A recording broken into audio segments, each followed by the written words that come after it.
ሰላም ሰላም ቀዳሚዎች ነን ቤተሰቦቻችን።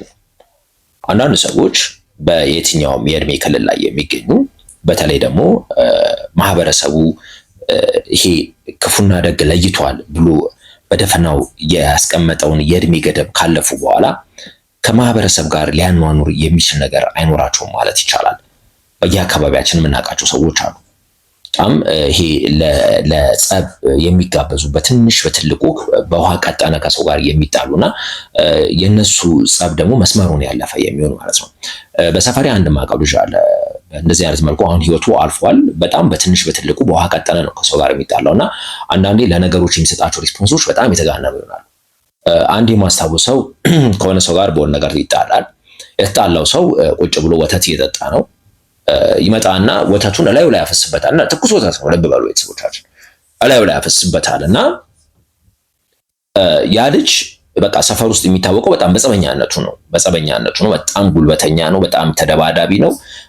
በሆነ ዘመን ላይ ግን ያው ይሄ ከነርቭ ጋር የተያዘ ችግር አጋጥሞና በቅርብ ነው ህይወቱ ያለፈውና አንዳንድ በልብስ የተሸፈነ ማንነቶች አሉ። በብዙ መልኩ ተዳፍኖ በብዙ መልኩ ተከልሎ የሚኖር ማለት ነው።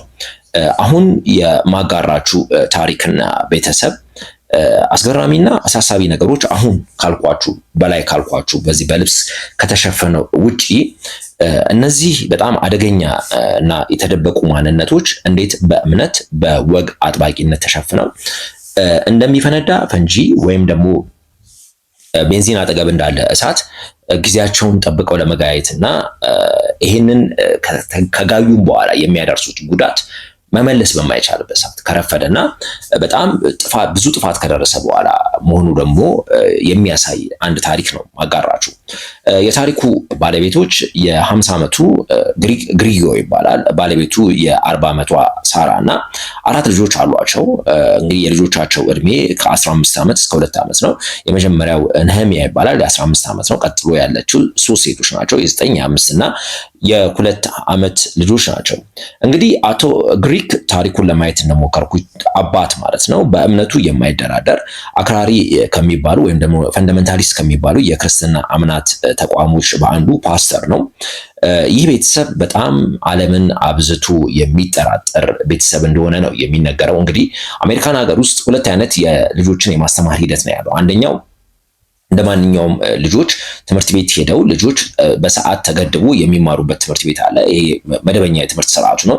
ሁለተኛው ደግሞ መደበኛ የሆነው ደግሞ የሆም ስኩሊንግ የሚባል አለ። ግዴታ አይደለም። በሆም ስኩሊንግ ወይም ደግሞ ልጆቹን ቤት ውስጥ የሚያስተምር ወላጅ እንዴትኛውም ተማሪ ሞጁሎቹን እየተቀበለ ልጆቹን እየተከታተለ ያስተምራል። እነዚህ ተማሪዎች ደግሞ እንደ ማንኛውም ተማሪ በፈተና ቀን እየሄዱ ይፈተናሉ ማለት ነው። እንግዲህ እነ አቶ ግሪክ ልጆቻቸውን የሚያስተምሩት ሆም ስኩሊንግ በሚባለው ነው። እንግዲህ አባት ታሪኩን ለማየት በሞከርኩበት ሰዓት ላይ በአንድ ወቅት በጣም እሱም ራሱ ይሄ ከዚህ ከግሩፕ ወይም ደግሞ ይሄ ጋንግ ከሚባለውና ከእስ ጋር በተያያዘ ታስሮ የነበረ ነገር ግን እዛው እስር ቤት ውስጥ ራሱን ያለወጠ ያሻሻለ በእምነት ውስጥ ክርስቶስን ወይም ደግሞ አምላኩን ተቀብሎ በትክክለኛው መንገድ ለመሄድ የሚሞክር ሰው እንደነበረ ነው የሚነገረው። 2 ትዳር ነው እንደነበረው ነው መረጃዎች የሚያሳዩት። ከመጀመሪያው ትዳሩ የወለዳቸው 5 ልጆች አሉት። ከሁለተኛው ትዳሩ ደግሞ አሁን ከሳራ የወለዳቸው ደግሞ 4 ልጆች አሉት። ከነዚህ ውስጥ አንዱ እንግዲህ ነህሚያ ይባላል። ነህሚያ ግሪጎ ይባላል እና ነህሚያ በጣም ታዛዥ እንደሆነ ነው የሚነገረው። በጣም ዝምተኛ፣ ጭምት፣ ከሌሎች ልጆች ጋር መቀላቀል የማይፈልግ ቅድም እንዳልኳችሁ ወላጆች ልጆቻቸውን አጥረው ቤት ውስጥ ነው የሚያስተምሩትና ከሌሎች ልጆች ጋር እንዲቀላቀሉ አይደረግም። ነገር ግን ደግሞ በሆነ አጋጣሚ የመጫወቻ ቦታዎች ላይ ፓርኮች ላይ በሚሄዱበት ሰዓት ላይ ነህሚያ ብቻውን ሆኖ ብዙን ጊዜ ማሳለፍ እንደሚፈልግ ነው የሚነገረው። አንዳንዴ አባቱ የቀድሞ የአሜሪካን ወታደር ነበረ። የአባቱን ዩኒፎርም ያደርግና በአካባቢው ላይ እንጉማለላ ነው የሚባለው እና በጣም ግራ እና ቀኝ የሚያጋባ ማንነት እንደነበረው ነው የሚነገረው። እንግዲህ በአራዳ ቋንቋ ግራ መጋባት ታውቁታላችሁ። ሰው ግራ ሊጋባ ይችላል። በአራዳ ቋንቋ አንድ ሰው ግራና ቀኝ ተጋባ ይባላል፣ ወይም ቀኝ ተጋባ ይባላል። ይሄ ኖርማል አይደለም። ግራ መጋባት ኖርማል ነው። ግራም ቀኝም ስትጋባ ግን በጣም ከባድ ነው። እንግዲህ ወንጀሉ የተፈጸመበት ዕለት ከእናቱ ጋር በተወሰነ መልኩ እንደተጨቃጨቀ ነው የሚነገረው ማለት ነው። ነህሚያ ማለት ነው ቅድም እንዳልኳችሁ ነው አንዳንድ ሰዎች በጣም ለትንሿ ነገር የሚሰጡት ሪስፖንስ አለ። በጣም የተጋነነ ሪስፖንስ ይሰጣሉ። እንግዲህ ቅድም ያልኳችሁ ልጅ ነፍሱን ይማረውና የሰፈራችን ልጅ ያልኳችሁ በጣም ለትንሹ ነገር ነው እንግዲህ በዛ ልጅ ላይ ትኩስ ወተት የለቀቀበትና ነህሚያ ከእናቱ ጋር በተወሰነ መልኩ እንደተጨቃጨቀ ነው የሚነገረው ማለት ነው። ታሪኩ እንግዲህ እንደ አውሮፓውያን አቆጣጠር በጥር 2013 በአሜሪካ ሜክሲኮ ጸጥ ባለው ምሽት ብዙዎች ከቀን ድካማቸው ቡናቸውን ባሳረፉበት ሌሊት በነ አቶ ግሪጎ ቤት ውስጥ ዓለምን ያስደነገጠ ወንጀል እየተፈጸመ ነበር ይላል። በዛ ድቅድቅ ሌሊት በዛ ቤት ውስጥ አስደንጋጩን ወንጀል እየፈጸመ የነበረው ቤት ሰብሮ የገባ ሌባ ወይም ደግሞ ፖሊሶች የሚያሳደዱት ደጋጋሚ ወንጀለኛ ወይም ደግሞ ድንገተኛ ግለሰብ ሳይሆን የዛው የቤተሰቡ አካል የሆነው የ15 ዓመቱ ነህሚያ ግሪጎ ነው። እንግዲህ ነህሚያ የሚኖረው በኒው ሜክሲኮ አልበከርኬ በተባለች ከተማ በሳውዝ ቫሊ በተባለ አካባቢ ነው። ቀደም እንዳልኳችሁ አባቱ አቶ ግሪግ በአካባቢው እጅግ የተከበረ ግለሰብና የቤተ ክርስቲያን ፓስተር ሲሆን ቅድም እንደነገርኳችሁ የቀድሞ የአሜሪካ ወታደር የነበረ ነው። ነህሚያ እንግዲህ የአባቱን የቀድሞ ሬንጀር ለብሶ ነው እንግዲህ አካባቢው ላይ የሚንጎማለለው ማለት ነው። አቶ ግሪግ በአካባቢው በጣም እጅግ የተከበረ ሰው፣ ልጆቹን በስርዓት የሚያሳድግ፣ ለሃይማኖቱ ወይም ደግሞ ለእምነቱ ቅድሚያ የሚሰጥና ለሌሎች ወላጆች ለሌሎች አባቶች ምሳሌ ተደርጎ የሚወሰድ እንደሆነ ነው የሚነገረው። ቅድም ያልኳችሁ ነገር አለ እንግዲህ እዚህ ጋር እንደምታዩት በእምነት ውስጥ የሚደበቅ ብዙ አስከፊ ማንነቶች አሉ፣ እኛ ተከልለው የማናያቸው በእምነት ውስጥ የምናየው። እንግዲህ አቶ ግሪግን ማህበረሰቡ የሚስልበት መንገድ አለ። የሆነው ነገር ደግሞ በምንሰማበት ሰዓት ላይ ፍጹም ሁለት ተቃራኒ ነገሮች ይሆናሉ ማለት ነው። ጥር 19 2013 ነህሚያ ከእናቱ ጋር ከተጨቃጨቀ በኋላ በተወሰነ መልኩ ይህን ቤተሰብ እንዳለ ማጥፋት እንዳለበት ይወስናል ማለት ነው። በዛ ድቅድቅና ጸጥ ባለ ሌሊት ነህሚያ ዓለምን ያስገረመ ግድያውን የፈጸመበት ዕለት ነበረ። የአባቱን አውቶማቲክ መሳሪያ ከተቀመጠበት ቁም ሳጥን በማውጣት መጀመሪያ እናቱን እና አጠገቧ የነበረችውን የ2 ዓመት እህቱን ቀጥሎ ደግሞ የ9 ዓመት እህቱን አምጥቶ አሳይቶ እሷ ስታለቅስ ከምታለቅስ ብሎ እሷንም ገደላት። እንደገና ደግሞ የ5 ዓመቷን እህቱን ገደለ ማለት ነው። አጠቃላይ በአንድ ጊዜ 3 እህቶቹንና እናቱን ገደለ። ከዛ በኋላ አባት እንግዲህ ማታ ስራ ነው የሚያድረው። ከዛ በኋላ ሊነጋጋ ሲል ነው የሚመጣው። ነህሚያ አባቱን በጣም አሳቻ ቦታ ላይ ወደ ቤት ሲገባ ጠብቆ አባቱንም ገደለው ማለት ነው። 5 የቤተሰብ አባላትን በዛች አስቀያሚ ምሽት አስቀያሚ ሌሊት በ15 ዓመቱ ነህሚያ እጅ ህይወታቸው አለፈ ማለት ነው። የነህሚያ ግሪጎ አስገራሚ ድርጊት ግን ተጀመረ እንጂ አላለቀም። ነህሚያ ቤተሰቦቹን ከገደለ በኋላ ወደ 12 ዓመት ታዳጊ ፍቅረኛው ሄደ ማለት ነው። ልብ በሉ፣ እሷ ጋር ሄዶ በኩራት ቤተሰቦቹን እንደገደለ ይነግራታል። በዚህም አላበቃም። እሷም ደነገጠች። በነገራችን ላይ በምሰማበት ሰዓት ላይ ለወላጆቿ ይህንን ነገር አሳወቀቻቸው። ከዛ በኋላ እሱ ይህንን ነግሯት አባቱ ወደሚያገለግልበት ቤተክርስቲያን ሄደው እዛ በሚደርስበት ሰዓት ላይ የቤተክርስቲያኑ የጥበቃ ሰዎች ብቻውን መምጣቱ እንዲጠራጠሩ አደረጋቸው። ልጁ እንደዚህ አይነት ባህሪ እንዳለው ይታወቃል፣ ነገር ግን እንደዚህ አይነት ወንጀል ይፈጽማል ተብሎ አይታሰብም እና ፖሊሶች ብቻውን ሆነው ሲያዩት ይቅርታ፣ ዘበኞቹ ወይም ደግሞ ቤተክርስቲያኑን የሚጠብቁ ሰዎች ብቻውን ሆነው በሚያዩበት ሰዓት ላይ ሁኔታው አላማራቸውም። ወደ 911 ይደውሉና ለፖሊስ ሪፖርት ያደርጋሉ። ነህሚያም በቁጥጥር ስር ዋለ ማለት ነው። ስለ ቤተሰቦቹ ሲጠየቅ ሞቶ እንዳገኛቸው ይናገራል። ፖሊሶች አላመኑትም። ማንም ያመነው የለም። በነገራችን ላይ ያመጣውን ምክንያት የሚያሳምን ስላልነበረ ማለት ነው።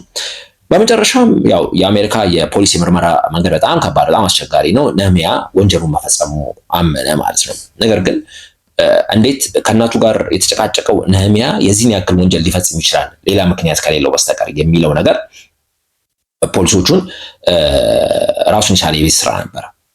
ከእናቱ ጋር የተጨቃጨቀ ልጅ ቤተሰቡን እንዳለ እስከ ማጥፋት ደረጃ ያደርስ የሚችል ነገር አይኖርም ማለት ነው።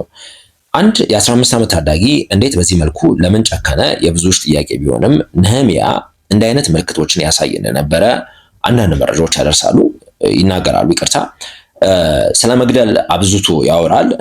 እንስሳቶችን ማሰቃየት ይወዳል። ጭካኔ ስለተሞላባቸው ነገሮች ደጋግሞ መመልከትና ደጋግሞ ስለነዛ ነገሮች ደግሞ ማሰብ የነህሚያ ባህሪያት ነበሩ የሚል ነገር ነው እያየን ያለ ነው ማለት ነው። ነህሚያ የሚገርመው ነገር ያው አንደር ኤጅ ነው፣ 15 ዓመት ነው። እንግዲህ ልክ እንደ ማንኛውም ወጣት ከ18 ዓመት በላይ እንዳለ በመደበኛ ፍርድ ቤት መዳኘት አይችልም እና በታዳጊ ይሄ ጁቬኒያል የሚሉት አለ በዛ ኮርት ነው የቀረበው። ከዛ በኋላ የሆነው ነገር ምንድነው? በዚህ እድሜው 18 ዓመት እስኪሞላ ድረስ እስቲ በሳይካትሪስት ኢቫሉዌት ይደረግ ነው የተባለው። በሳይካትሪስት ኢቫሉዌት እንዲደረግ የጁቬኒያል ማቆያ ያለ እስር ቤት አይደለም፣ ጀስት እንደ ኮምፓውንድ ነገር ነውና እዛ ውስጥ ገብቶ እንዲቆይ ነው የተፈለገው። ነህሚያ እዛ ውስጥ በነበረበት ሰዓት ላይ ከሳይካትሪስቱ ጋር የፍቅር ግንኙነት ጀመረ የሚል ነገር ነው እንግዲህ ቀጥሎ የመጣው ነገር ማለት ነው። ሳይካትሪስቱ ጥልጥ ያለ ፍቅር ግንኙነት ውስጥ ገባሽ ማለት ነው። ይሄን ነው የአሜሪካ የአጠቃላይ ምንድነው ይሄ ሌጋል ሲስተሙ ይሄ ነገር መስመሩን አልፏል። የሚታረም ሰው አይደለም፣ የጸጸት ስሜት የሚሰማው አይደለም፣ ትንኝ የገደለ ያክል እንኳን አይሰማውም። ምንም ሪፎርም የሚያደርግ ሰው የሚሻሻል ሰው ስላልሆነ ውሳኔ ሊወሰንበት ይገባል ተባለ። ከዛ በኋላ በመደበኛ ፍርድ ቤት የ30 ዓመት እስር ተፈረደበት ማለት ነው።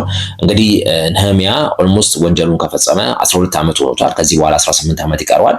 18 ዓመቱን ወይም ደግሞ 30 ዓመት የመጨረስ ግዴታ አለበት። ከዛ በኋላ እንደ ሁኔታው ታይቶ ወደ ማህበረሰቡ ሊለቀቅ ይችላል የሚሉ ነገሮች ናቸው ያሉት። አንዳንዶቹ ደግሞ እድሜ ልኩን ወደ ማህበረሰቡ ሊወጣ አይችልም፣ ምክንያቱም በጣም አደገኛ አሁንም ይሄንን ነገር የማድረግ ቴንደንሲ ያለው ሰው ነው የሚል ነገር ነው እንግዲህ ያለው ማለት ነው።